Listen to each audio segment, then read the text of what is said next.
There we go. All right, I'm going to start us off here.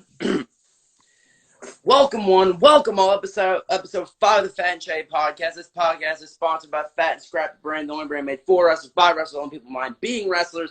I'm your host, Lucas De Silva, and now, finally with me, my guest today, the greatest reliever since Mariano Rivera, and the only guy that at Fargo bombed me on my damn head for 5 points. I still remember that. Thanks for that, you little craphead. We are here with Carson Manville. Welcome to the podcast, brother. What's up? How have you been? I mean, I've already asked that, but So for those who don't know about this podcast, so long story short, I was gonna have my school's next head coach on. That was the plan originally, was to have my school's next head coach on, do the whole thing and whatnot. That is not lasting this whole episode. I just felt it shake, and it's gonna fall on my ass again. But whatever, we'll deal with that when we do that. Who won the match? Probably the one that dropped me on my head, Connor. Anyways, as I go on now. So at the 11th hour, maybe 3 hours ago, I get a text from saying someone at the county wouldn't let him join the podcast.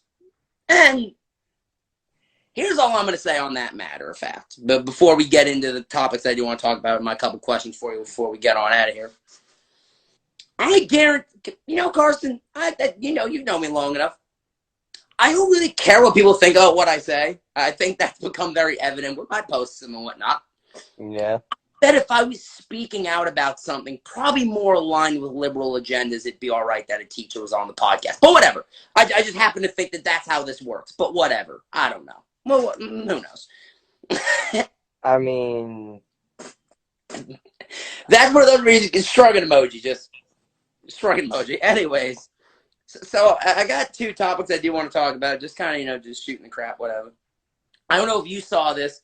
The NCAA, something that they had posted, I don't know when this came out, it was a couple days ago, that in the 2021 to 2022 season, athletes would be able to make money off of appearances, personal business, and I believe endorsements. So I kind of want to get your I did see that. I like that. Yeah, that piqued my interest a lot. That had me Sorry, about got it. sending. Me, it's like, well, this makes my life a little easier. I thought I was going to have to try to get around it a little bit. Now, really, all I got to do is wait a year to really do it, Makes my life a little easier. Calm down there, bud. Creed is a fool. Creed is just my boy. Yeah. So I think it'll be, and I think it'll be interesting to see how that changes the landscape of the way people go to colleges now. Because now, so you're someone like me, I'm already committed. I'm going to go to Kent, which, whatever the case may be. You're going to have guys that are going to take business into account. You may have someone say, I want to move closer to New York City, the business mecca of the country, LA, wherever, depending on how involved in their business they are, which I just think that'll be it'll be an interesting dynamic to see change how college athletics as a whole, but, wrestling specifically, are changed with it. Right. I mean, the only way to tell is just through time. Yep, I don't really know how else to say. Yeah. I mean, and then another thing interesting.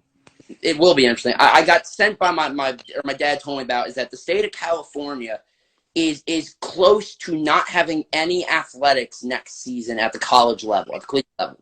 This is word of mouth, but this is what the rumor is within the state of California only. Do you think that could, talk about that? If that's really the report that I've been reading and getting and whatnot, do you think that would lead to kind of a domino effect? Or do you think people are just going to say, okay, screw